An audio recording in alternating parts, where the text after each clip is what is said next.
Perfecto, vamos a primero a tomar la asistencia. Por favor, recuerden abrir micrófono y decir presente. No, no se acepta que tenga que ser la respuesta por el chat, ¿sí?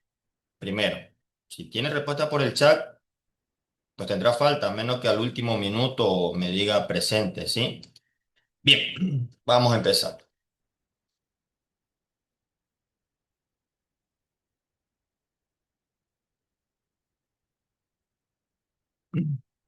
Muy bien. Andrade Domínguez, Presente,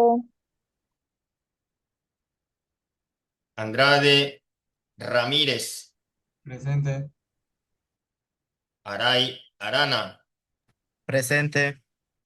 Arteaga Mendoza,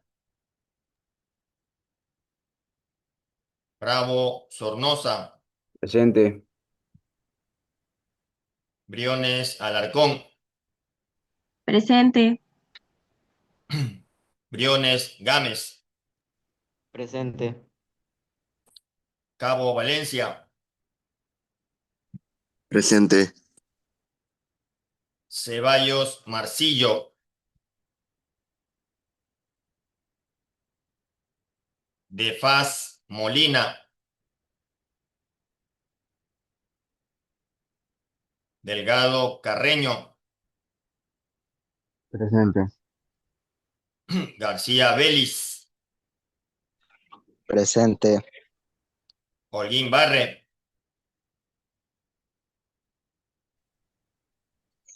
presente, Lord Sánchez,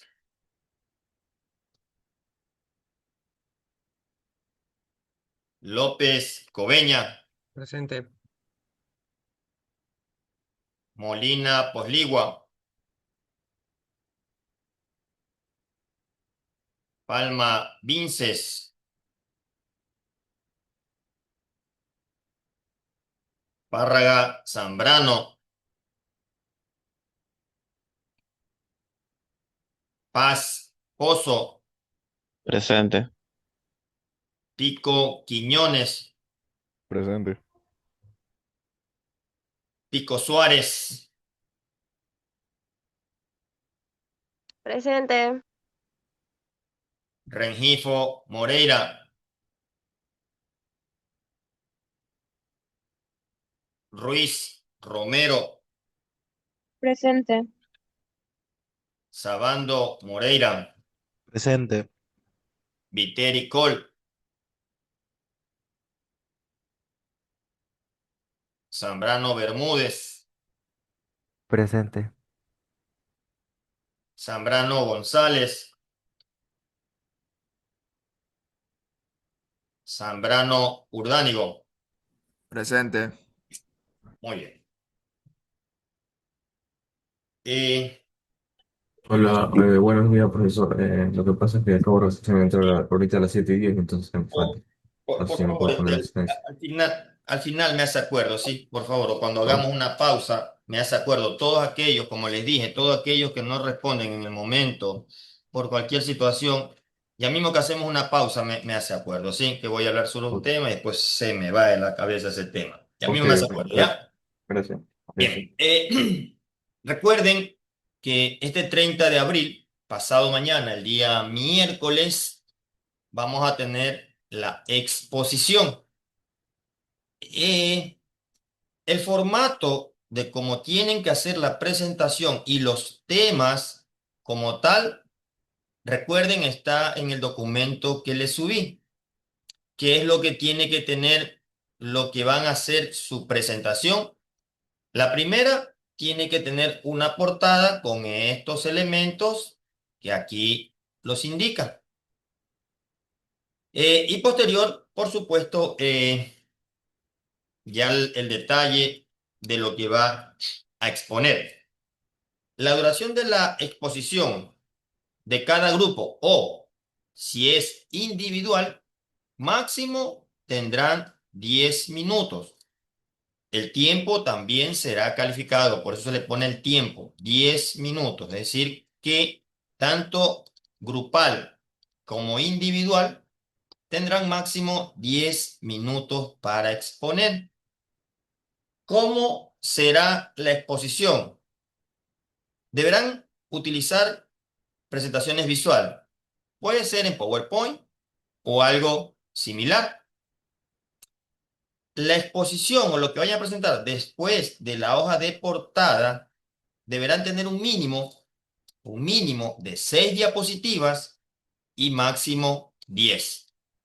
Si es que el tema necesita incluir ejemplos de código, pues entonces lo tendrán que presentar en un lenguaje que será en Java o será en algoritmo. No será en otro lenguaje. Si hay ejemplos, lo presentarán en Java o de forma generalizada en forma de algoritmo. Entonces, en el documento detalla cómo será su exposición. Todos los miembros del grupo tendrán que participar.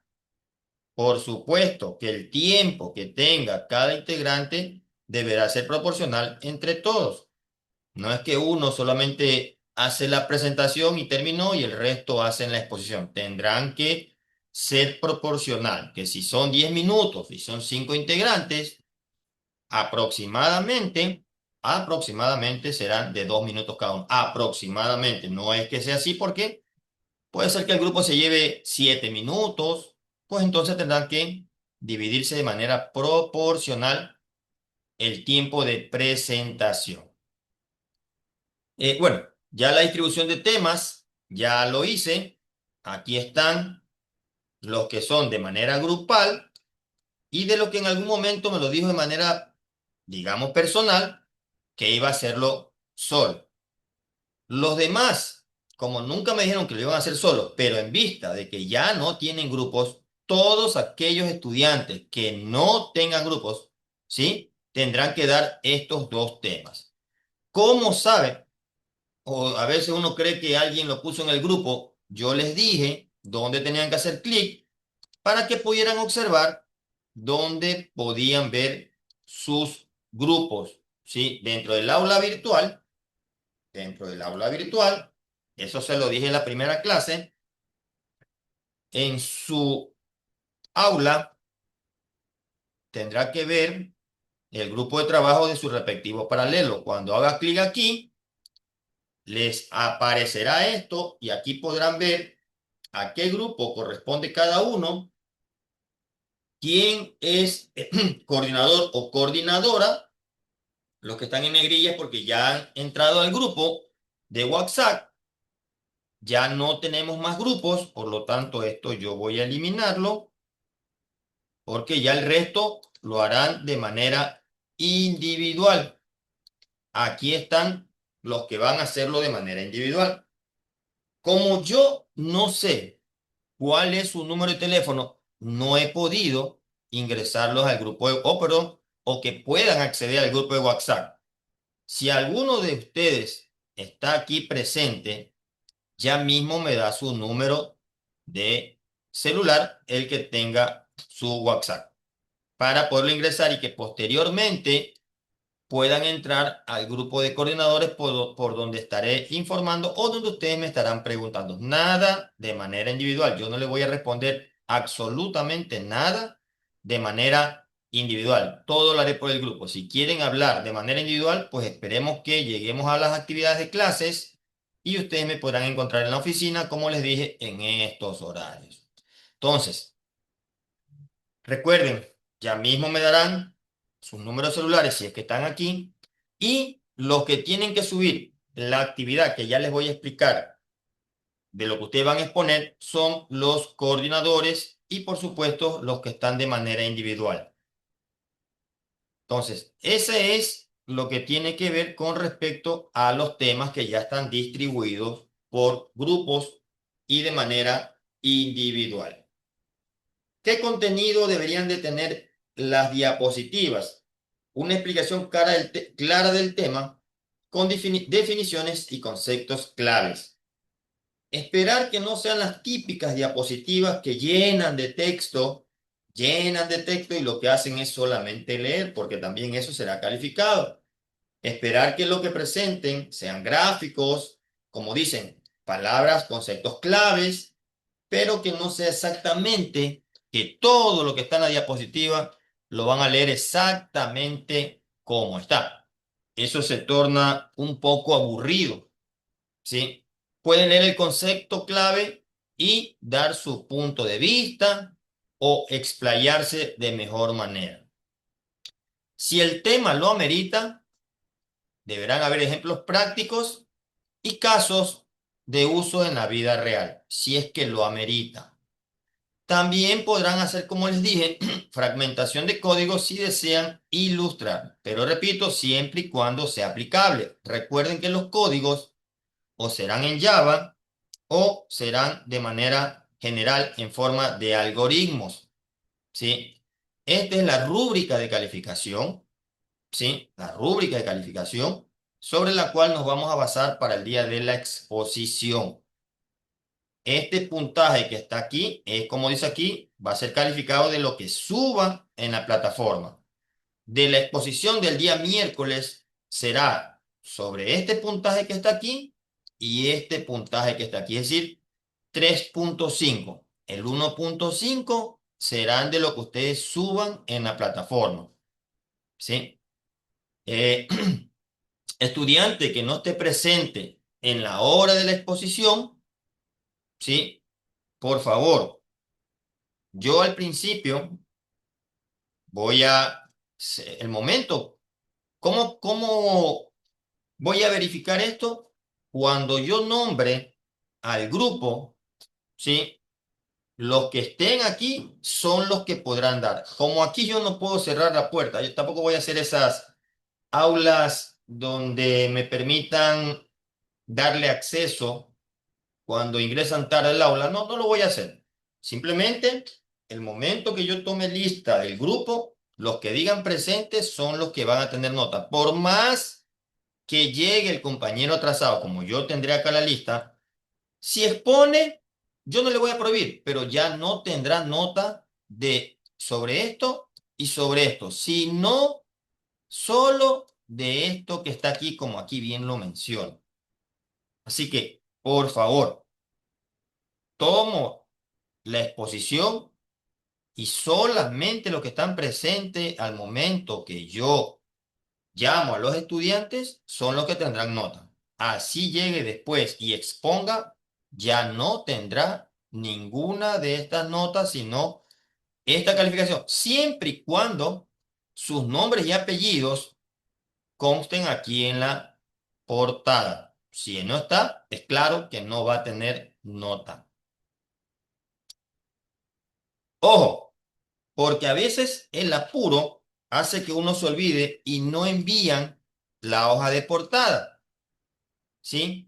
Se entenderá que quien sube el trabajo, por supuesto, será el coordinador, será que esa persona va a obtener la nota, ¿sí? La nota total de la creatividad de esta parte de aquí, ¿sí?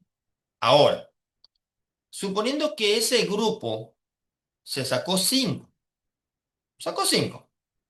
Pero como no enviaron la portada, se olvidaron, no enviaron la portada, sí, ustedes me podrán decir, cuando ya les comunique, que a lo mejor fue un error de ustedes y que desean corregirlo. Le corrijo, pero a la nota que obtengan, le voy a penalizar con 0,50 del total. Si tienen 5, excelente. Pero imaginando que tengan 3,5. Al bajarle 5, ya se queda en 3. Perdieron la posibilidad que ese 3.5 más adelante se pueda redondear a 4. Entonces, por favor, verifiquen bien que cumplen esta primera de la portada y después sobre esta cantidad de diapositivas en lo que van a enviar. Todo eso, para este caso de subir a la plataforma, lo tienen que convertir en formato PDF, ¿sí? No lo tienen que enviar en formato de PowerPoint o del programa con la extensión que ustedes lo vayan a hacer. Tienen que enviarlo, convertirlo y subirlo en formato PDF. Eso es con respecto a la exposición del día miércoles. ¿Alguien tiene alguna duda al respecto sobre la exposición? Por favor, es ahora y no posterior cuando ya no se puede dar ni explicación ni alguna solución. Eso sí, recuerden, ya de grupos se cerró. Ya no hay para introducir a alguien en algún grupo, ¿sí? O cosas por el estilo. Ya no hay ni para formar otros grupos. Ya no hay. De aquí nos vamos así como estamos hasta finalizar el medio ciclo. Han tenido una semana para poder formar grupos prácticamente, pero ya no tenemos para poderlo hacer. ¿Alguna pregunta antes de iniciar con lo que tenemos hoy día, que es la continuación de la introducción de temas que ustedes van a escuchar, van a ver bastante en la materia de algoritmos y estructura de datos? ¿Alguien tiene alguna pregunta o alguna duda?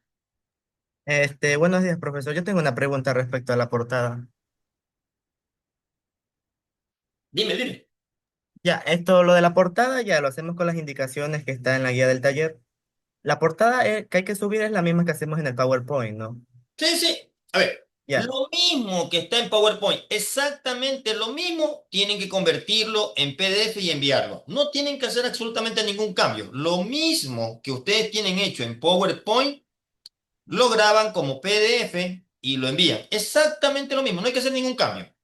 ya, a eso me refiero. ¿Solo subimos esa hoja, la de la portada, o toda la No, diapositiva? no, no, no, no, no. Repito, todo, la portada, más las diapositivas, todo, todo. Es como que si fuera esto, por ejemplo, como que si esto fuera mi exposición.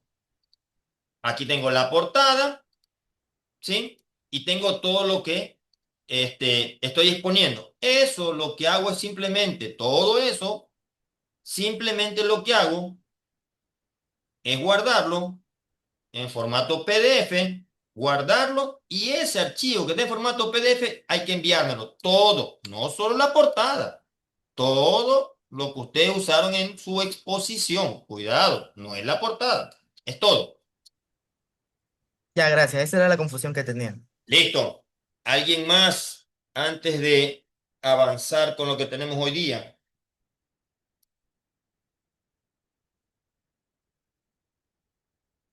Bien.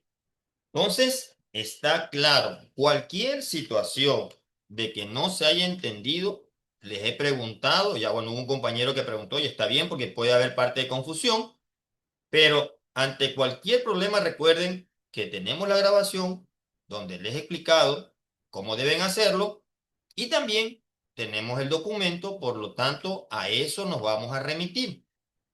Cuando yo ya termine de calificarles la actividad, tanto con respecto a la matriz, yo le informaré a los coordinadores que ya la actividad ha sido calificada y si es que tuvieran alguna observación de cualquier situación, yo se los haré por la misma plataforma.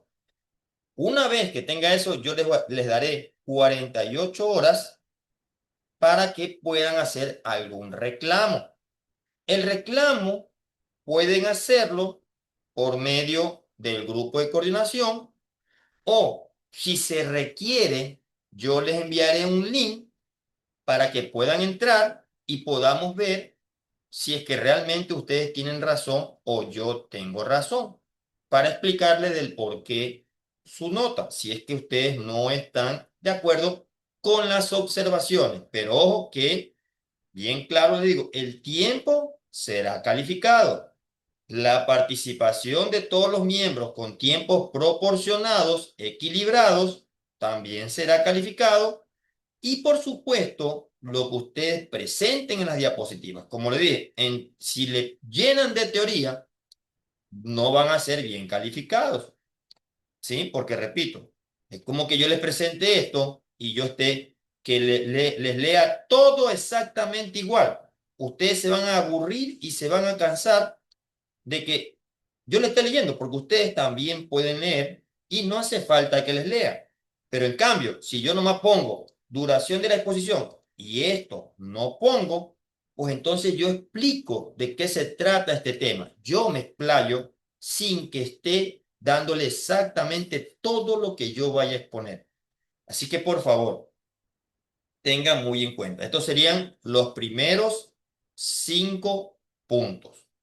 Será el 30 de abril y a las 7:10 vamos a empezar en el orden que están los grupos. ¿Sí? En el orden primero, este grupo. Viene el que viene individual y de ahí pues yo empezaré a tomar todos los otros individuales.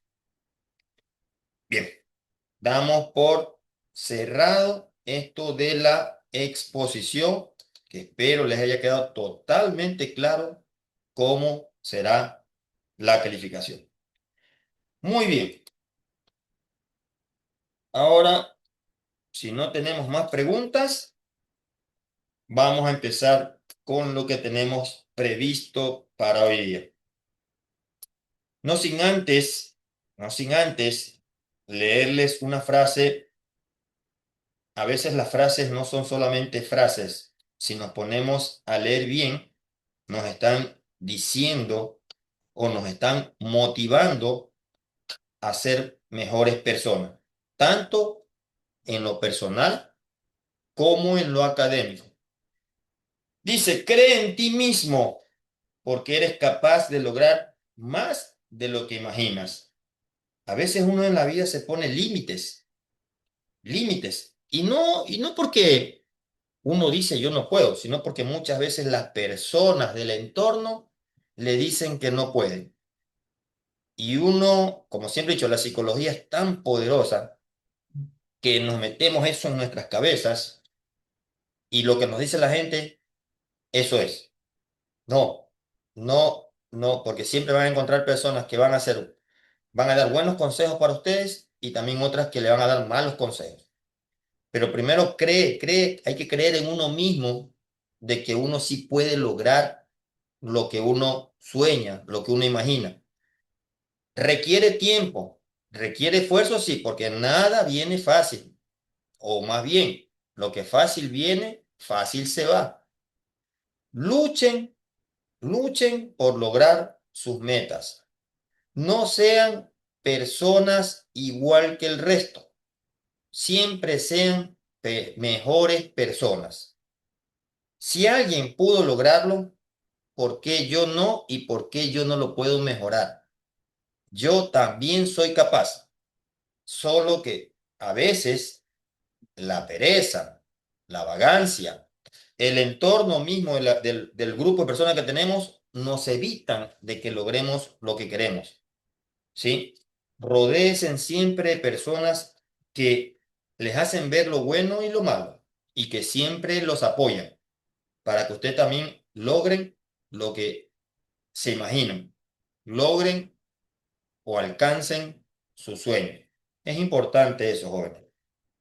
Bien, continuando con los temas que tenemos que avanzar en esta primera parte en lo que respecta a la introducción y conceptos fundamentales que se manejan en el ámbito de no solo de los algoritmos y estructura de datos, sino también en las materias que son de especialidad. Vamos a ver acerca sobre la eficiencia de las estructuras de datos. ¿Cómo logramos esa eficiencia o cómo nos ayuda las estructuras de datos a tener sistemas más eficientes? También vamos a ver, como les dije, cuando nosotros nos dicen que hagamos un programa, ni bien nos dicen qué es lo que hay que hacer y ya enseguida nosotros nos ponemos a codificar. Y no es la forma correcta de hacer las cosas. Antes de sentarme a codificar, yo tengo que ver algunos fundamentos o algunos principios de cómo se hacen o cuáles son esos pasos que me llevan a realizar un buen sistema. Entonces, vamos a ver también eso. ¿Cuáles van a ser o cuál va a ser el objetivo principal de los temas que vamos a ver? Es justamente comprender cómo podemos medir eso que decimos. Usemos estructuras de datos para ser más eficientes. ¿Cómo vamos a hacer para medir justamente esa eficiencia de las estructuras de datos y saber eh, cuál estructura es la mejor para lo que nosotros estamos diseñando? Y dos, cuáles son los pasos para que nosotros podamos hacer mejores sistemas, ¿sí? Para que tengan el mejor rendimiento y no meternos de una a diseñar los programas. Eh, ¿Qué es eficiencia? ¿Qué es eficiencia?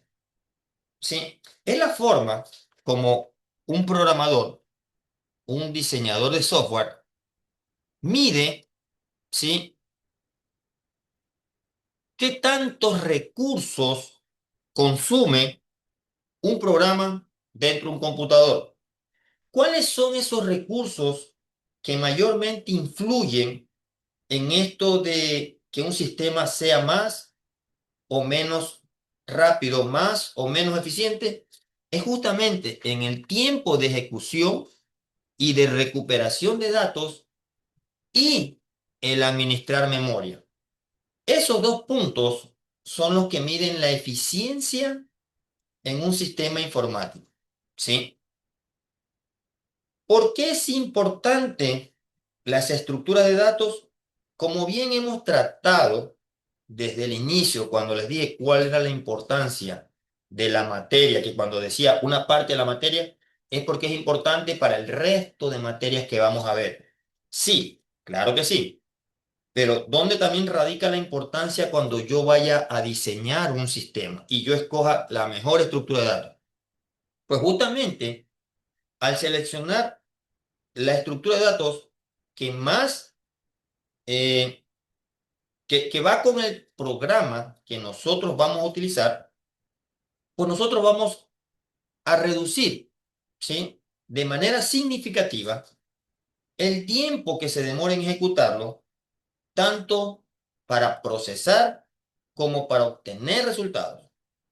Y también la utilización de la memoria. Esos dos puntos es la parte importante cuando nosotros diseñamos un sistema. El escoger una estructura de datos que vaya de acuerdo al sistema que vamos a hacer, vamos a lograr justamente tener un menor tiempo de ejecución y también el poder administrar de mejor manera la memoria RAM. Ahora, cómo se mide el tiempo? ¿Cómo se hace para medir el tiempo que se va a tomar un programa o un algoritmo en ejecutar y procesar la información? Es importante que lo que vamos a ver para esta materia lo vamos a tocar no profundamente, porque para esto hay una materia que se llama, bueno, tiene como nombre algoritmo, no me acuerdo el otro nombre, donde a ustedes, antes de ejecutar un algoritmo, le van a hacer que ejecute unas fórmulas para saber cuál algoritmo es el que es más eficiente. Para esto existen dos tipos de complejidad. Uno es la complejidad temporal, que como bien dijimos, las estructuras nos ayudan en ser eficientes con el tiempo y ser eficientes con el uso de la memoria RAM. Entonces, el primero, el que mide la situación del tiempo, de cómo varía el tiempo cuando se ejecuta un algoritmo, se llama complejidad temporal. Y para esto se mide con una notación que se llama Big O, el gran O. Y existen algunos tipos de complejidad, ¿sí? Como unos 2, 4, 5, 6, 7, como unos 10 tipos de complejidad que mide el tiempo que se va a demorar en ejecutar un determinado programa. En esta tabla observamos que sobre el lado izquierdo está el tipo de complejidad, en medio una descripción de qué trata esa complejidad y sobre el lado derecho tenemos un ejemplo de dónde y cuándo podemos aplicar ese tipo de cálculo. Por ejemplo, no les voy a tocar todos, ¿sí? No les voy a tocar todos, sino los más básicos, porque el resto ustedes lo pueden leer y lo pueden investigar.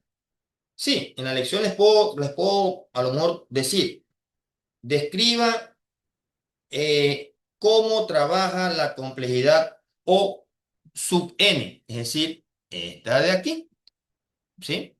Sí, tendrán que describirla. Como ven, no es complejo la descripción. 2 líneas, 3 líneas, mucho, ahí porque la celda es pequeña, pero es pequeño la consecuenciación. Bien, veamos el primero, la complejidad O sub 1. Esa es una complejidad constante. ¿Qué quiere decir? Que por más que crezca, siempre será el mismo tiempo de ejecución.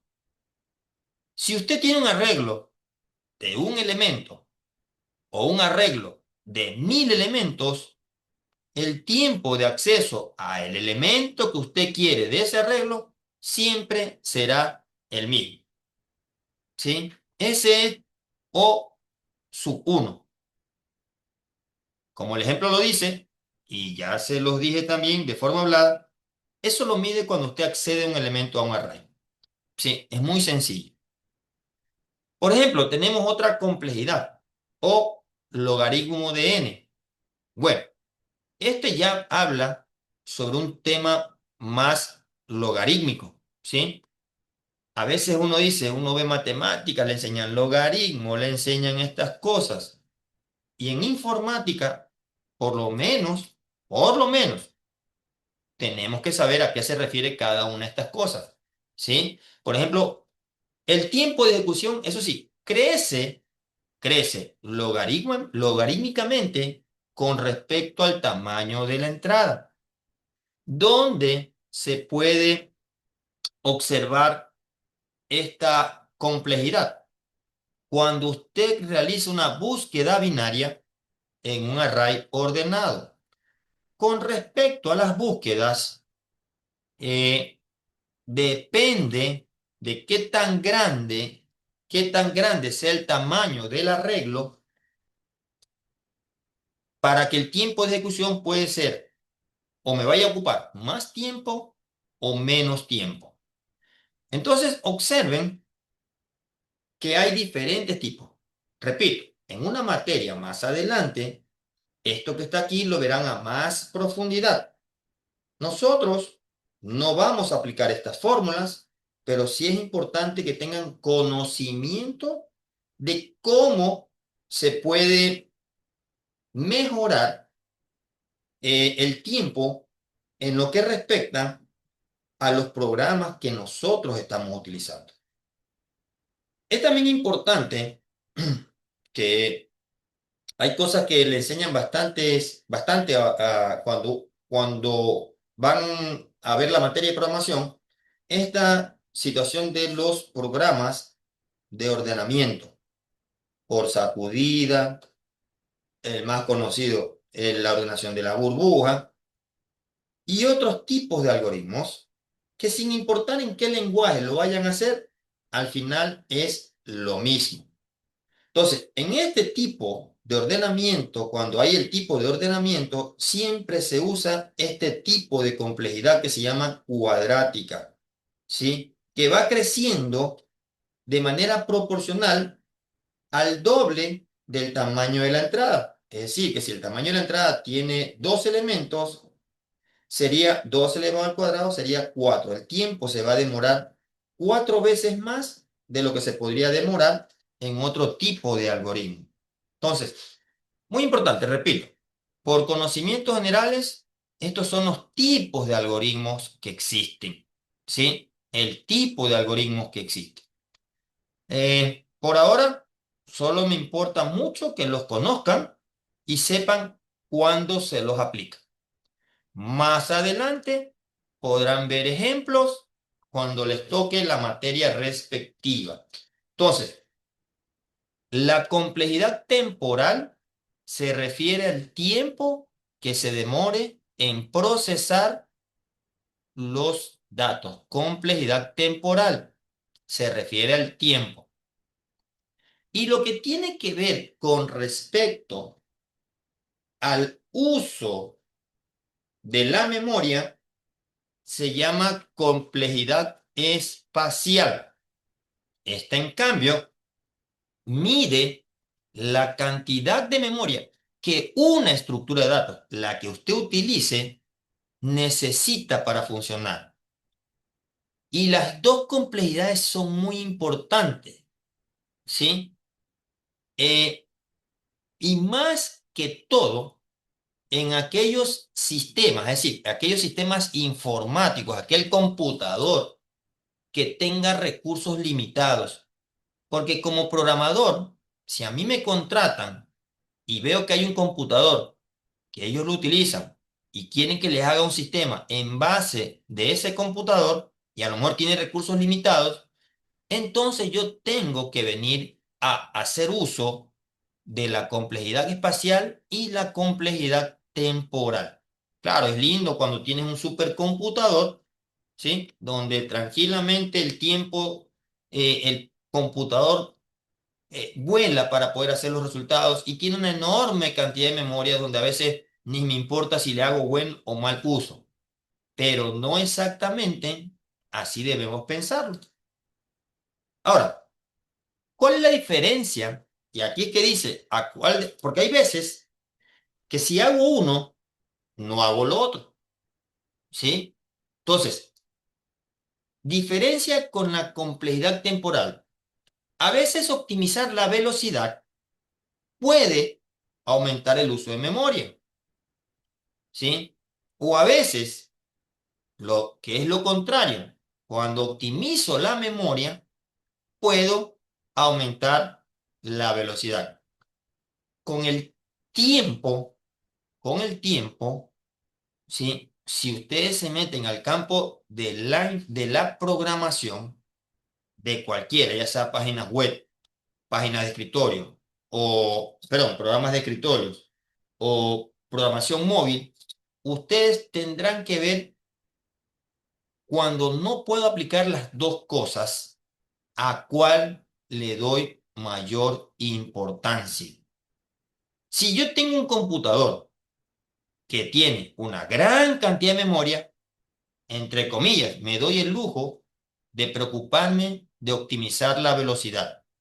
Pero si yo tengo un computador con recursos limitados, pues yo entonces prefiero darle prioridad al uso de memoria. Si yo tengo un supercomputador, me daré el lujo de cualquiera de las dos seleccionar o tal vez las dos las puedo controlar. Pero dependiendo del tipo de sistema, tendrán que ver con cuál de las dos optimizo.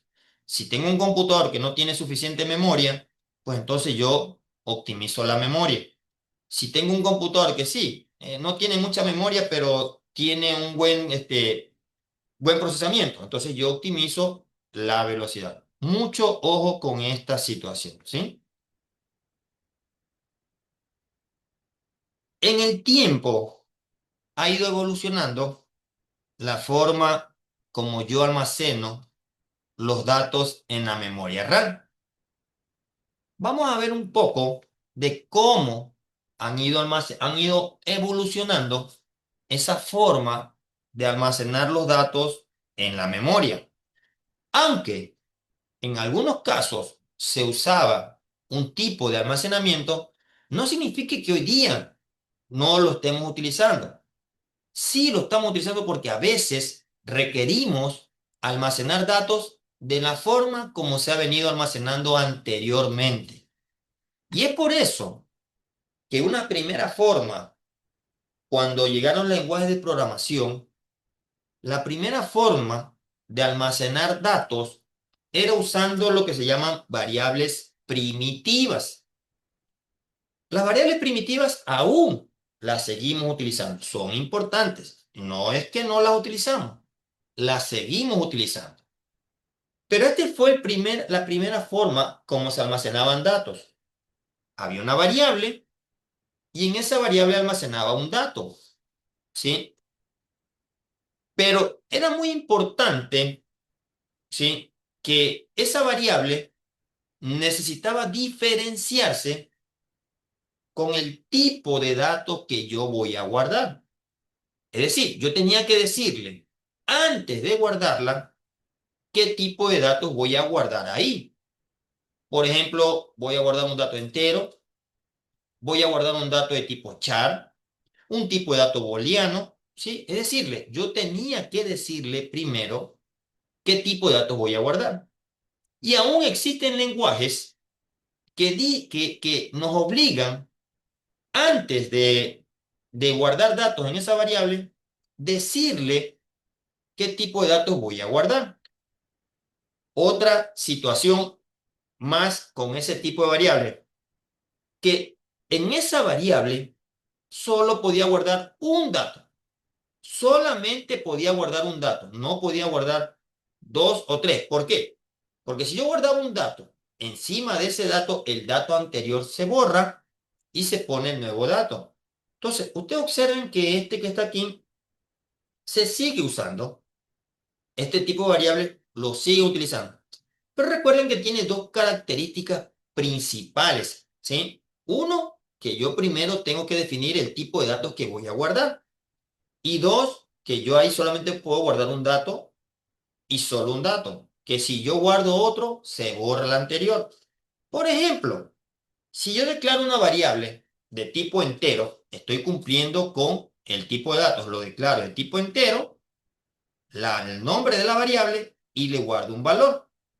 En la memoria RAM se guarda esos dos en una dirección física. Esta dirección física, que más adelante lo vamos a ver, se guarda con una dirección hexadecimal. Entonces, si yo ahora declaro una variable nombre de tipo char y guardo ahí la palabra Jesús, pues va a haber un espacio de memoria que mientras esté ejecutándose el programa, esa dirección física siempre se va a guardar para esta variable. Pero si yo en edad más abajo le pongo 50, ustedes ya saben que este 33 se elimina y se pone el 50 aquí. Entonces, solamente puedo guardar un tipo de dato. Un dato puedo guardar aquí, un dato. Pero ese dato debe primero ser definido por el tipo de dato, ¿sí? Entonces, esto, repito, lo seguimos utilizando. Después de este tipo de variable primitiva que solo permitía guardar un solo número, pero un solo dato, un solo tipo de datos, aparecen las variables estructuradas. Ya estas variables son un poco más interesantes, porque dentro de una estructura yo puedo guardar varias variables y esas variables pueden ser de diferentes tipos, ya no solo de un solo tipo de datos y una sola variable, no. Dentro de una estructura yo declaro varios tipos de variables y esas variables no es que van a ocupar más espacio, sino que ese espacio lo va a dividir para la cantidad de datos que yo vaya a guardar. Entonces, las estructuras ya permitían contener en un solo tipo, en un contenedor, diferentes tipos de datos. Esta es características de las variables estructuradas, ¿sí? La estructura, la estructura es considerada un solo tipo, pero lo que yo guardaba aquí era de diferentes tipos. Este tipo de estructura no está siendo muy utilizada, porque por la que viene ya ha dejado atrás este tipo de estructura. Pero veamos, pero aún se sigue utilizando para ciertos programas que son muy antiguos. ¿Cómo trabaja, cómo se define esta estructura? Primero, con una variable, perdón, con una palabra reservada llamada struct. Luego, a esa variable estructurada le voy a poner un nombre. el nombre que usted crea conveniente. Y dentro de esa estructura, yo defino diferentes tipos de datos. No tiene límites. Usted puede definir diferentes tipos de datos. ¿Qué es lo que logra? Que en una sola dirección física, divide en tres tipos de datos. Pero repito, para acceder a este nombre, yo solo accedo a la dirección física. No es que cada dato se almacena en una dirección por separada, no, es en la misma dirección que se guardan todos los datos. Entonces, primero defino la estructura y luego le asigno datos, ¿sí? Si yo declaro, por ejemplo, estudiante A, guardo en nombre, en ese mismo orden, nombre Alejandro, edad 18 y peso, todo esto está en una dirección física. Si yo quiero guardar otros datos, pero que no se me eliminen estos datos, como acá, que si yo asigno, estos se eliminan, ¿cómo yo hago para guardar otros datos y que no se me eliminen estos que están aquí? Pues muy fácil. Pongo estudiante y le pongo otra letra, B, y le pongo los datos. ¿Qué va a pasar? Se va a guardar otro espacio que se va a llamar B y que va a guardar los otros datos. Entonces, eso va a hacer que no elimine mis datos. Cuando yo quiero acceder a A, accedo a A. Cuando quiero acceder a los datos de B, accedo a B. Y yo no pierdo los datos. Con este tipo de datos o de variables, yo no pierdo los datos.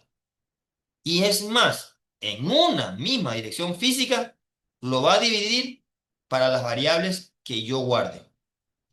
Este tipo de variables estructuradas. Ya puedo guardar diferentes datos de diferentes tipos. Y ya si deseo, si deseo, puedo conservar estos datos creando otra estructura, pero con otra letra, B. Y yo creo otro espacio de memoria y guardo los datos que mantenga B. ¿Sí? Ahora, uno de los tipos de variables que más se está utilizando hoy por hoy, más que todo, porque casi la mayoría de programación está orientada a objetos, es justamente ese tipo de variable, la variable de tipo objeto. Una variable de tipo objeto, a más de guardar los datos, así también de diferentes tipos, en esa variable yo también guardo código, ¿sí? Aparte de los datos, yo guardo código en esa variable. Estas no pueden hacerlo, ustedes más guardan son datos en estas variables. Pero las variables de tipo objetos ya no solamente guardan datos en estas variables, que aquí se le llaman como nombre atributos, pero también se le puede decir variables. Pero este nombre ya es más propio de las variables de tipo objetos, ¿sí? Entonces, y la variable general ya no se llama variable como sí, sino que se llama clase contenedora. Observen que acá se llama estructura contenedora, aquí solo se llama contenedor. Acá se llama ya clase contenedora. ¿Qué va a tener la clase contenedora? Datos y acciones, es decir, código. Dentro de esta clase yo guardo todo esto, lo que se me va a hacer más fácil el gestionar los datos, porque en una sola yo tengo datos y código, ¿sí? Entonces, yo tengo una clase, le pongo un nombre a la clase, le pongo el alcance, es decir, desde dónde van a acceder, luego puedo declarar variables y también puedo declarar código, ¿sí? Tipos de datos o atributos o variables y el tipo de datos y puedo guardar aquí código. Estos métodos son códigos, ¿sí? Estos métodos en la programación que ustedes conocen se los llamaban funciones o se le llamaban procedimientos. En la programación orientada a objetos, esas funciones y procedimientos se la hacen directamente aquí en métodos. Aquí vamos a diseñar código. Entonces, muy interesante este tipo de variables que hoy por hoy se utilizan, que se llaman clases contenedoras. ¿Qué es lo que hace? Que en una misma clase yo pueda guardar datos y códigos fuentes. Eso me ayuda a mí para crear objetos que van a tener la misma estructura. ¿Sí? Todo esto yo lo voy a manejar en base de objetos. Los atributos son las variables. ¿Sí? Son las variables que definen las características de ese objeto. Todos los objetos tienen variables. ¿Y qué son? Son características. Por ejemplo, un objeto es un carro, por ejemplo. ¿Y cuáles serían las variables que definan las características de ese carro? Color, cantidad de puertas, cantidad de llantas, tipo de motor. Esas son las características de ese objeto. Aquí se maneja todo en base de objeto. Y este objeto tiene atributos, que son llamadas variables o conocidas como características individuales.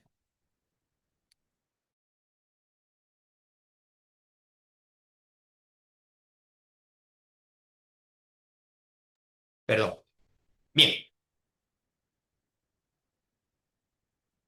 Dentro de esta programación orientada a objetos tenemos términos. Primero, clase, objetos, atributos y ahora método.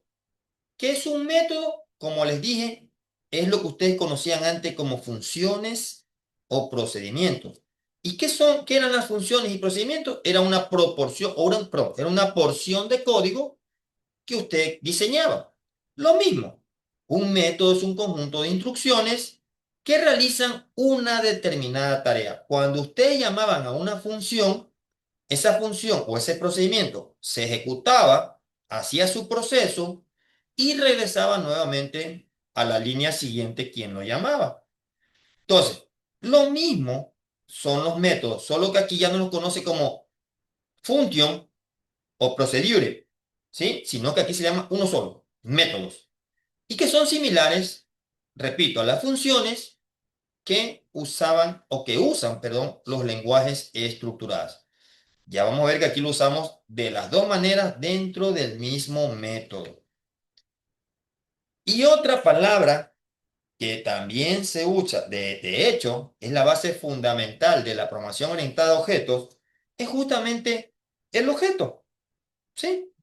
Que es la representación en forma de variable de toda la clase. Esto utiliza de forma independiente atributos y métodos. Recuerden, yo de la clase lo hago objeto, es un objeto que tiene métodos y que tiene atributos o características. Dentro de esto, entonces, existen dos tipos de estructuras. Una, estáticas, que son las que ustedes más han utilizado, ¿sí? Y las otras que se llaman estructuras dinámicas, que son las que también nosotros ahora vamos a hacer uso. ¿Cuáles son las diferencias clave o la diferencia clave entre las estructuras estáticas y las dinámicas? Es que las estructuras estáticas se crean en el momento de escribir el programa. Y cuando usted ejecute el programa, si usted definió un arreglo, por decir, de 10 elementos, pues ese arreglo ya no puede ser modificado. Empezó con 10 elementos y tiene que terminar, o empezó separando 10 espacios de memoria y mientras usted ejecute el programa, úselo o no use los 10 espacios de memoria, están siendo ocupados mientras dure el programa. En otras palabras, usted, mientras ejecute el programa, esa dimensión, esos espacios de memoria, ni los puede aumentar ni los puede disminuir. Las estructuras estáticas, como usted lo declara en el programa, mientras se ejecuten, ustedes no lo podrán cambiar. Por eso son estáticas. Lo declaro, lo uso y solo se libera cuando yo termino el programa. Significa, por ejemplo, que si yo declaré un arreglo de 200 espacios creyendo que voy a ocupar los 200, pero ¿qué pasa? Que mientras yo ejecuto el programa, ni siquiera 10 espacios utilizo. ¿Qué significa? Que si yo lo separé de 200 y solo tengo 10 en la ejecución del programa, hay 190 espacios que están siendo mal utilizados y no permite que otro programa haga uso de esa memoria. Pero yo, mientras no termine el programa, esos espacios quedan ahí como bloqueados. Nadie los puede usar. Yo tengo que cerrar el programa, cambiar la dimensión del arreglo y volverlo a ejecutar. Mire el doble trabajo que tenemos que hacer y volver a ingresar datos. Esas son las estructuras estáticas. Y la otra estructura que se llama y que vamos a usar se llama estructuras dinámicas. Estas, más que todo, son variables que como las definimos, solamente le definimos qué tipo de variables, pero no le decimos ni cuánto es el máximo ni cuánto es el mínimo de datos que voy a guardar. No, simplemente defino, ejecuto el programa y dentro del programa, si yo necesito aumentar espacio, pues con código yo aumento el espacio. Si ya no voy a usar ese espacio y lo quiero eliminar, con código yo puedo liberar ese espacio de memoria. Entonces, las estructuras dinámicas solo las defino al momento del programa, pero en la ejecución yo puedo cambiar, puedo hacer aumentar o disminuir el espacio de la memoria, ¿sí? Eso va a ser lo que nosotros vamos a aprender más, es a usar estructuras dinámicas. Aprovechar, como les digo, la memoria RAM. Si necesitamos, lo creamos y usamos. Si no, si ya lo terminamos de usar, liberamos el espacio de memoria para que otro lo pueda utilizar. Entonces eso hará más eficiente el uso de la memoria RAM. Las estructuras estáticas, la manera de acceder a ellos es por medio de los nombres de las variables. ¿Sí? Si se llamó nombre, pues yo le llamo y extraigo valor con la variable nombre. Si yo le puse edad y quiero extraer ese valor, yo lo extraigo con el nombre de la variable, con edad. Más, las estructuras dinámicas no utilizan el nombre de la variable, sino que utilizan la dirección. Esa dirección física que estuvimos anteriormente viendo es la forma como se almacena, perdón, como se extrae los datos. Y eso es una manera de la cual es mucho más rápida porque estoy hablando con el mismo idioma que usa el sistema. No estoy inventando, estoy haciendo uso de otras variables que internamente se tienen que transformar para que puedan acceder a ellos. En cambio, las dinámicas están usando un mismo lenguaje que no hace falta que la transforme, sino que directamente extraen esos datos. Esas son otras características de las estructuras dinámicas. Mientras las estáticas, para yo acceder a las variables, accedo con el nombre. Mientras las dinámicas, para acceder al dato, yo accedo con la dirección, que también se llama referencia. Entonces, los algoritmos que vamos a estudiar en la materia son para administrar de forma más eficiente las variables sin nombre. ¿Cuáles son las variables sin nombres? Las estructuras dinámicas. Veamos una clasificación de este tipo de variables. Ahí tenemos lo que se llaman las dos grandes clases, las estáticas y las dinámicas. Las variables estáticas en programación se ven. Los arreglos unidimensionales que se llaman vectores. Los arreglos bidimensionales que se llaman matrices. Tal vez no hayan visto los arreglos multidimensionales. Recordemos, ¿qué son los arreglos unidimensionales o vectores? Aquellos que nomás son accedidos por un solo índice. ¿Sí? Por un índice. Pero ustedes tienen que decir desde un principio el vector de qué tamaño es. Ustedes tienen que definirlo. Los arreglos bidimensionales o llamados matrices tienen dos índices, una fila y una columna. Pero de la misma manera, cuando ustedes vayan a usar o ustedes han usado matrices, han tenido que definir desde el inicio. La matriz va a llevar 10 por 5. 10 por 5 va a quedar mientras dure el programa, pero tienen que definirlo. Los otros arreglos tal vez no los hayan visto, que son multidimensionales. Sí, eso ya tiene 3 dimensiones: fila, columna y profundidad. Es una especie de un cubo. Pero lo mismo, también tenemos que definirle cuál es la dimensión que va a obtener. En esas 3, las estructuras estáticas, desde un inicio tenemos que decirle de qué tamaño es, cuál va a ser su dimensión. Lo que nosotros vamos a ver son los dinámicos. Dentro de los dinámicos se clasifican en 2 grandes partes. Uno que se llaman lineales y otro que se llaman no lineales. Dentro de los lineales tenemos 3 tipos: listas, colas y pilas. Y dentro de los no lineales tenemos árboles y grafos. Lineales, ¿por qué? Porque para acceder a un elemento siempre tenemos que acceder a los elementos anteriores. Entonces, si yo quiero si yo quiero acceder al tercer elemento, yo tengo que primero acceder al primero, al segundo y llegar al tercero. Por eso significan lineales. Los no lineales, en cambio, el acceso es mucho más rápido. Ya no es necesario que yo acceda al anterior o que por lo menos recorra toda la estructura para saber si ese dato existe o no existe. ¿Sí? Yo ya puedo acceder más rápido. Esa era otra. Para buscar elementos en los lineales, es muy probable que si yo quiera buscar un elemento y tengo 100 datos, pues antes de decir que no existe, yo tengo que acceder a los 100 datos y recién ahí darme cuenta si existe o no existe. ¿Por qué? Porque tengo que acceder a todos los datos. En los árboles, en cambio, si yo quiero buscar un elemento, no tengo que recorrer toda la estructura, solo una parte. Pero eso lo veremos más adelante de cómo hace esa búsqueda.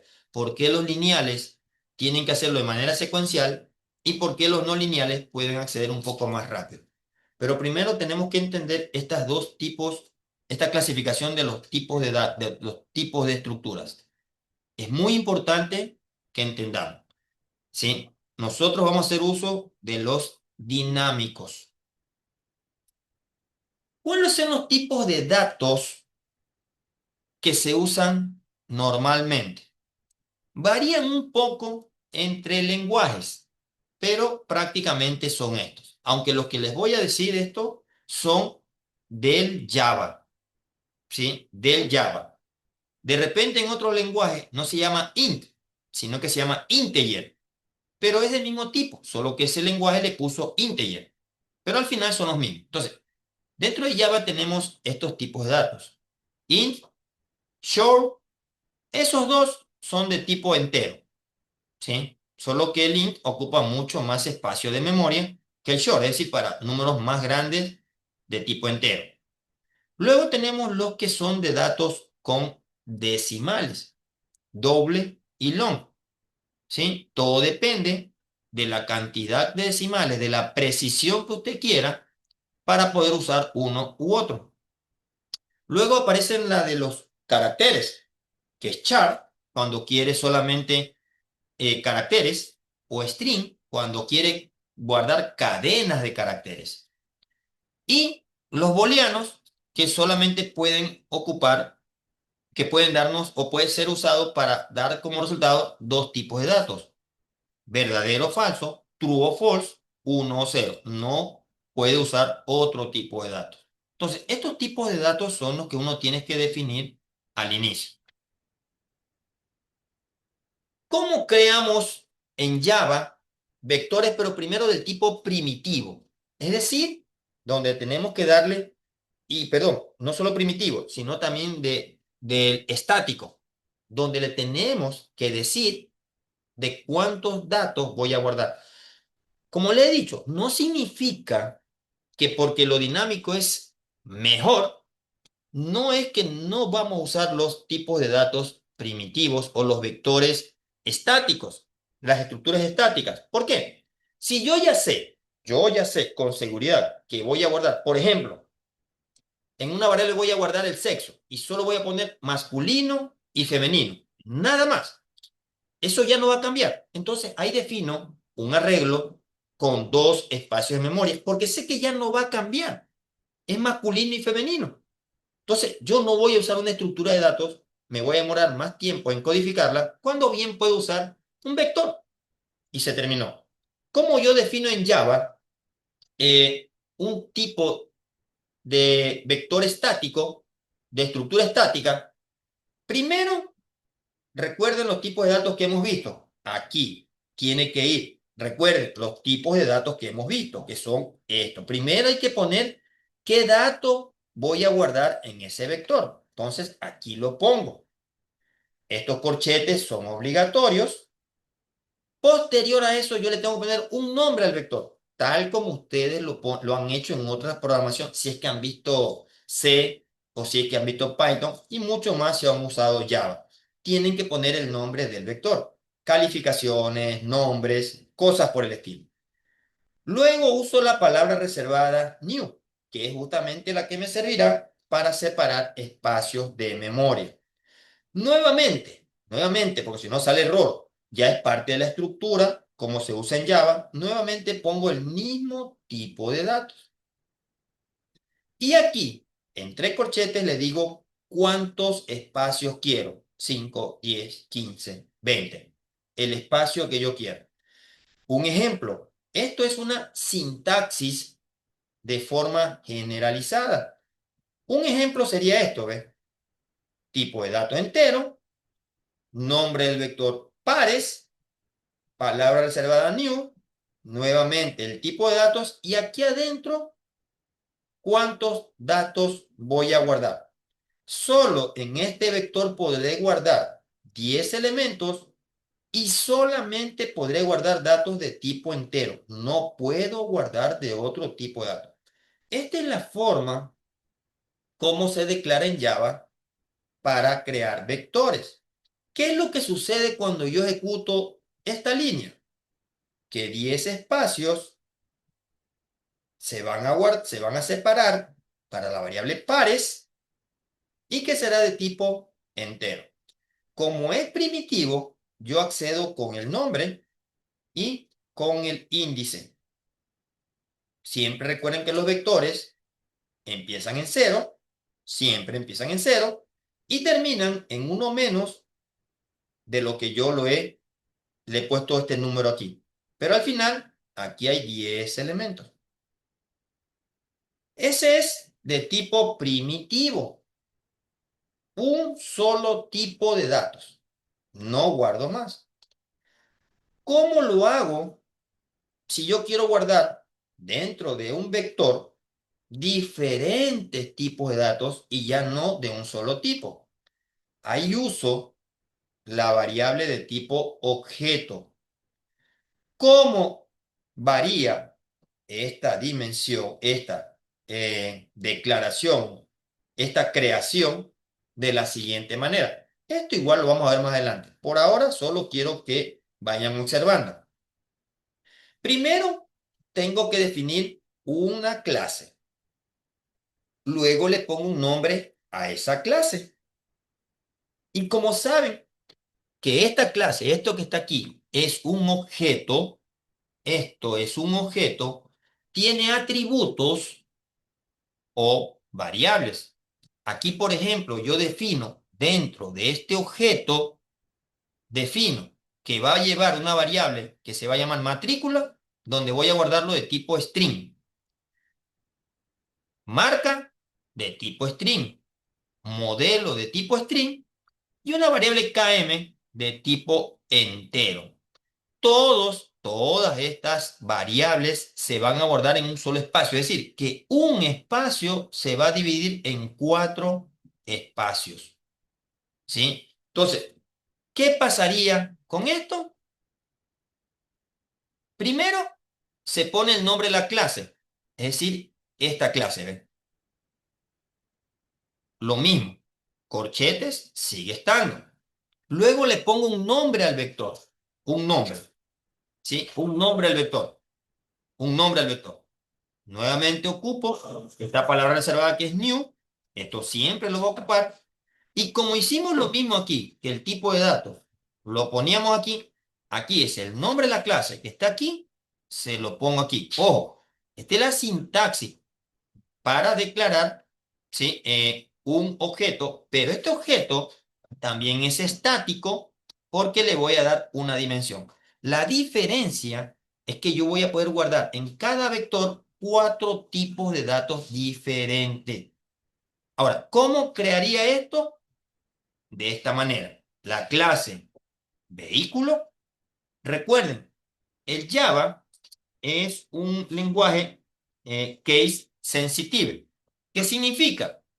Que tiene que escribir, si vehículo usted lo puso con V mayúscula, usted lo tiene que poner con V mayúscula. Si usted le pone V minúscula, eso ya sería otro nombre, no sería el nombre que está aquí. Entonces, pongo, como dice aquí, el nombre de la clase, corchetes, un nombre del vector, algo referente, ¿sí? Puedo poner coche, palabra reservada new, nuevamente la clase y de qué tamaño va a ser ese vector de tipo objeto. Una vez que yo haga esto, ¿qué va a suceder? En cada espacio se va a dividir en 4 partes. Y en cada uno de ellos, observen, guardan diferentes tipos de datos. ¿Ven?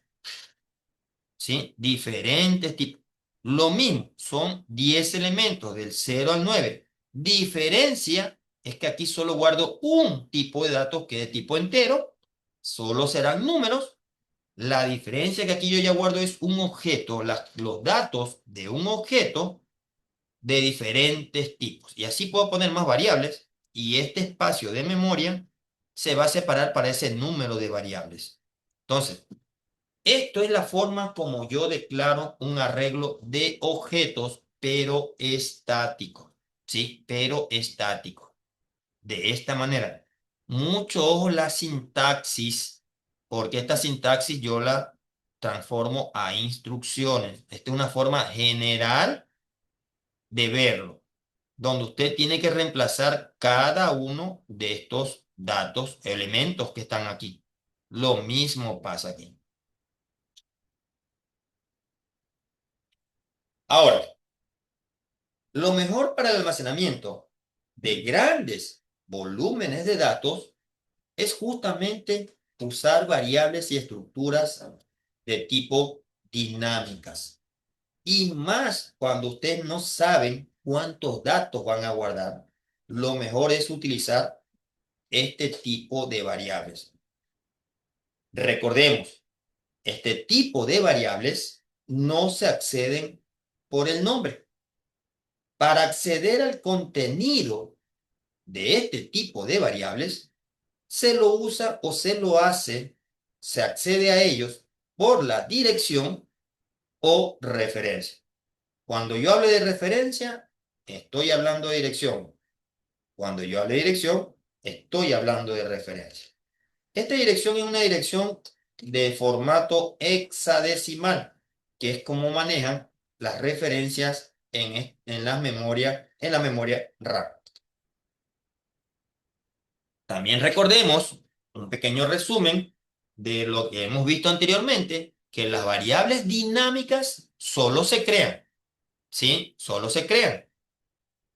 Pero yo puedo cambiar su tamaño, puedo separar espacio de memoria cuando se está ejecutando el programa o puedo liberar espacios de memoria en plena ejecución del programa. A diferencia de las estáticas, que con el cantidad de espacio de memoria que separo al inicio, debo finalizar el programa. Las dinámicas, yo puedo cambiar esa dimensión, perdón, en la misma ejecución del programa. Los dos ejemplos que vimos anteriormente, ya sea que eran primitivas o de objetos, esa era de tipo estática, de tipo estática porque no podemos cambiar la dimensión mientras está ejecutándose el programa. Vamos a ver cómo entonces yo puedo hacer uso de vectores dinámicos o de variables o estructuras dinámicas de tipo objetos dinámicas. Entonces, todos los algoritmos que administran variables dinámicas utilizan una variable con nombre para almacenar la dirección o referencia a la primera variable dinámica sin nombre. En esa variable se va a guardar una dirección a la cual yo voy a acceder a esa variable.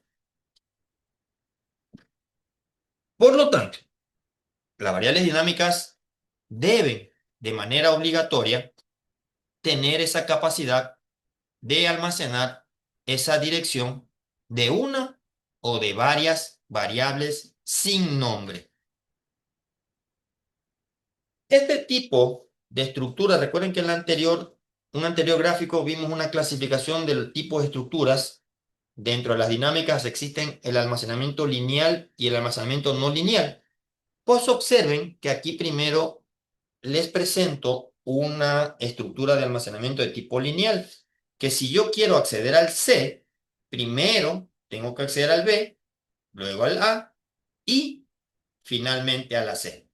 Entonces, yo no puedo, estando aquí, acceder directamente acá. No puedo.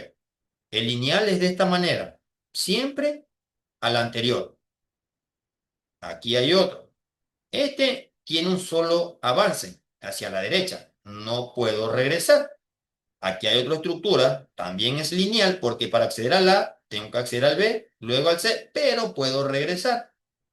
¿Sí? Puedo avanzar o puedo regresar. Este tipo de estructuras las vamos a ver. Unas serían simplemente enlazadas, porque nomás tienen un solo enlace, o doblemente enlazadas, porque tienen dos enlaces. Estas estructuras las vamos a diseñar, las vamos a entender cómo es el funcionamiento de estas. Con esta es la primera que vamos a iniciar. Y las estructuras no lineales, obsérvenlas en forma de organigrama, miren, ¿sí? En forma de un organigrama. Por ejemplo, si yo quiero acceder a este valor, yo no accedo a este lado, yo solo accedo a este lado. Ya no accedo a este lado, sino que solo accedo a este lado. Por lo tanto, ya no es como esta que tengo que recorrer por toda la estructura para encontrarlo. Aquí nomás recorro por una parte de la estructura para buscar un elemento. Esto se llaman árboles, que más adelante lo veremos. Entonces, una parte importante es que para poder entender cómo funcionan estas estructuras es por medio de estos gráficos. Y es justamente la primera parte que les voy a enseñar es manejar estos gráficos, entenderlos primero antes de empezar a programar. De esta manera es mucho más dinámica y didáctica la forma de entender el manejo de este tipo de estructuras, ya sea lineal o no lineal. Bien, y ya casi para terminar, ¿cómo podemos diseñar una solución o cuáles son los pasos para diseñar una solución? Y no como le he dicho un principio, que cuando nos digan, nos den el enunciado y de una ponernos a programar. No, esa no es la parte principal, porque si nos ponemos a programar de una vez, nos vamos a encontrar en un momento determinado contra la pared, que no sabemos cómo avanzar porque no hemos hecho lo que previamente se tiene que realizar para poder llegar a sentarme frente a un computador a empezar a programar. Entonces, justamente veamos cuáles son los pasos que uno siempre tiene que seguir antes de diseñar una solución. Lo primero es que tienen que hacer el análisis de requerimientos de forma rápida, ya que hay una materia donde les van a enseñar a ustedes realmente cuáles son los procesos, pero paso a paso hasta antes de llegar a una solución. Pero para lo nuestro, de la forma como les voy a enseñar es la forma más sencilla para poder diseñar un programa. Lo primero es analizar los requerimientos, es decir, ¿qué es lo que queremos resolver? ¿Qué es lo que queremos resolver? ¿Cuáles son los requisitos que el cliente nos pide? ¿Sí? En este caso, en el enunciado, ¿cuáles son los requisitos que nos están solicitando? Primero hay que entender muy bien cada uno de estos pasos. Después, usted tiene que definir las especificaciones. Es decir, todo eso, teóricamente, que nos han solicitado, lo vamos a transformar a requisitos específicos donde vayan a tener las técnicas claras y detalladas de cómo lo vamos a hacer, ¿sí? De cómo lo vamos a hacer.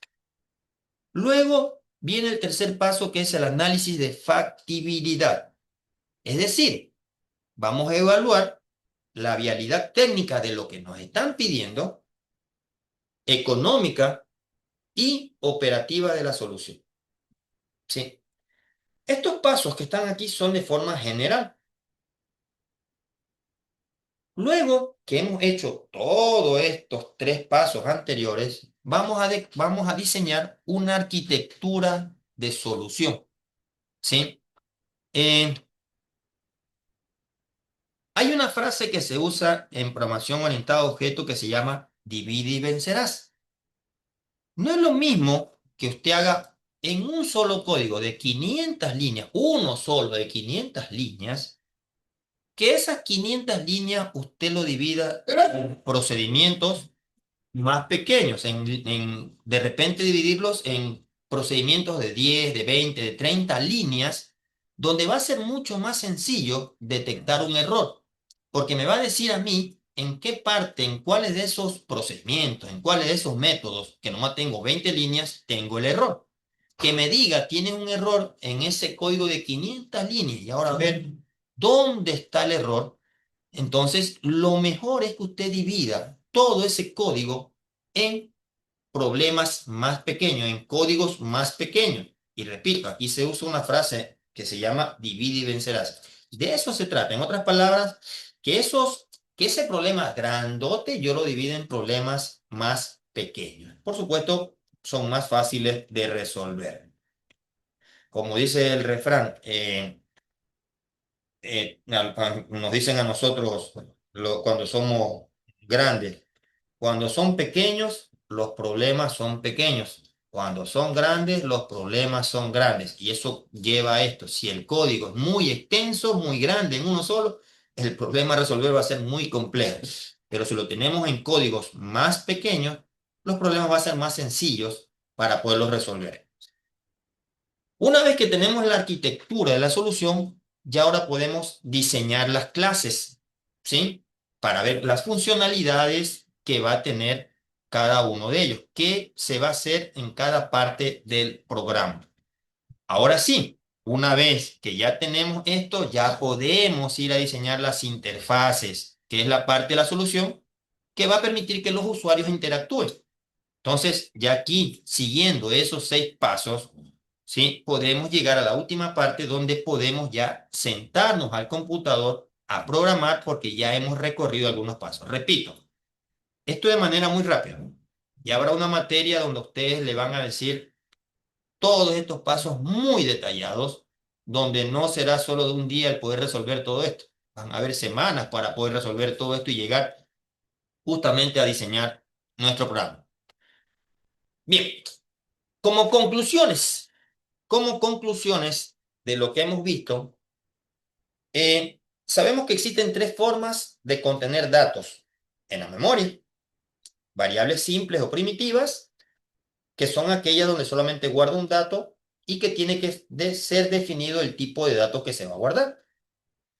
Las siguientes variables estructuradas, donde podemos definir en una estructura diferentes datos y varias variables que podemos almacenar en esa estructura. Y luego hemos visto las variables de tipo objetos, que dentro de ellas podemos guardar los atributos o variables y también podemos guardar código. Las variables estructuradas y los objetos necesitan ser diseñados definiendo sus elementos internos antes de ser utilizadas. Es decir, tengo que definir el tipo de datos que voy a guardar. Las clases, ya yéndonos un poco a la programación orientada a objetos, las clases permiten definir objetos y recuerden que dentro de esta podemos contener datos y código o programación. Se recomienda que cuando trabaje con grandes cantidades de datos y además cuando no sepan de qué dimensión o cuántos datos voy a guardar, se usen variables dinámicas, ¿sí? Que son aquellas que, ¿cómo accedemos a ella? Recuerden que accedemos a ella por medio de su dirección y que las variables dinámicas, ¿sí? Deben ser creadas al inicio del programa, pero la podemos gestionar o manipular dentro del programa, lo que no podemos hacer con las variables estáticas. Las variables sin nombres para almacenar grandes volúmenes de datos se la organizan, recuerden, por dos tipos de estructuras. Las lineales, que son las llamadas listas, pilas o colas. De hecho, las pilas y las colas también provienen de las listas o de forma no lineal. Son aquellos que son en forma de árboles o grafos, que si ustedes lo han visto, son esos organigramas que ustedes a lo mejor sí han podido diseñar o han visto. La única forma de trabajar con variables sin nombres es justamente, primero, poder entender los algoritmos. Recuerden, los algoritmos es una forma general de que yo pueda ver la resolución de un problema para yo poderlo llevar a un lenguaje determinado. Un programa, un código, no es un algoritmo, porque ya está diseñado en un lenguaje predeterminado o ya definido. Un algoritmo es algo que se lo ve de manera general para yo poderlo llevar a cualquier lenguaje de programación. Bueno, y con respecto a lo que vimos en la primera parte, los principales problemas que resuelven los algoritmos son ordenamiento, ¿sí? Búsqueda. Hoy mucho se lleva con respecto a la gestión de cadenas de caracteres, análisis de la solución a problemas. Hoy prácticamente la informática, la programación está dentro de, ya no digo de algunas, dentro de todas las materias, de todos los conocimientos, están las materias. Está lo que tiene que ver con la informática y especialmente con la programación. Entonces, es importante que entendamos que las estructuras de datos, lo importante de las estructuras de datos es poder organizar, administrar, gestionar la memoria RAM y también el tiempo para poder aprovechar al máximo los recursos de un computador. Recuerden que dependiendo de los recursos de un computador, tendrán que en un momento determinado sacrificar algo, o el tiempo o el espacio de memoria. Todo depende. Ahora, si tenemos, como le he dicho, un supercomputador, podemos aprovechar las dos, pero no siempre nos vamos a enfrentar con un supercomputador, aunque estemos en tiempos modernos. Uno nunca puede dejar de pensar que también nos podemos encontrar con cualquier situación. Bien, jóvenes, ¿alguna duda o pregunta sobre lo que hasta ahora hemos visto, recordando sobre la exposición de la próxima clase? Escucho si hay alguien por ahí que, que esté en esta clase, si fuera tan amable, alguna duda o pregunta, no sentirme tan solo en medio del mar. Todo quedó claro, ingeniero. Muy bien. Alguien más para saber que no solamente apareció un pequeño barco a salvarme de que me estoy ahogando en medio del mar. Alguien más, por favor. tenga alguna pregunta, observación. Lo escucho. ¿Alguien más No, para... profesor, sí, sí quedó claro la clase. Perfecto. No sabe la felicidad que tengo cuando escucho a las personas que sí existen del otro lado. Bien, jóvenes. Ahora sí, si todo está claro, espero que algún día lo demuestren cuando les tome una lección y más que todo que se preparen para la exposición del día miércoles para empezar con el pie derecho y venir a clase la próxima semana presencialmente ya con 5 puntos en el bolsillo. Ahora sí, alguien que haya llegado atrasado, no pudo responder la lista, por favor. Pónganlo a Yo, saber. Artigas Mendoza. Apellido. Artigas Mendoza.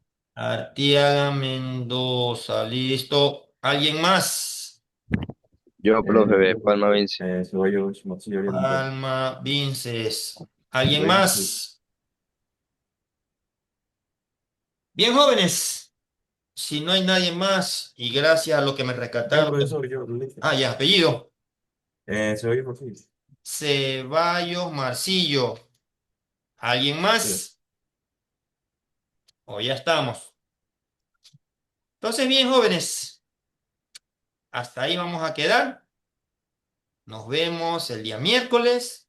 Recuerden, 7 y 10 empezamos con el grupo número 1. Ya saben que quienes lleguen atrasados no podrán entrar a la exposición y tendrán que ver la rúbrica de cuánto podría ser su calificación, sabiendo que deben asumir los compañeros que expongan, asumir el tema de aquel o aquellos que no vayan a asistir.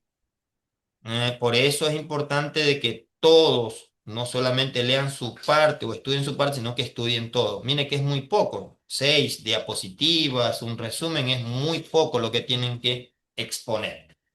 Bien, jóvenes, si no tenemos preguntas, dudas o alguien que ha llegado atrasado y no me haya dicho la asistencia, pues vamos a quedar ahí.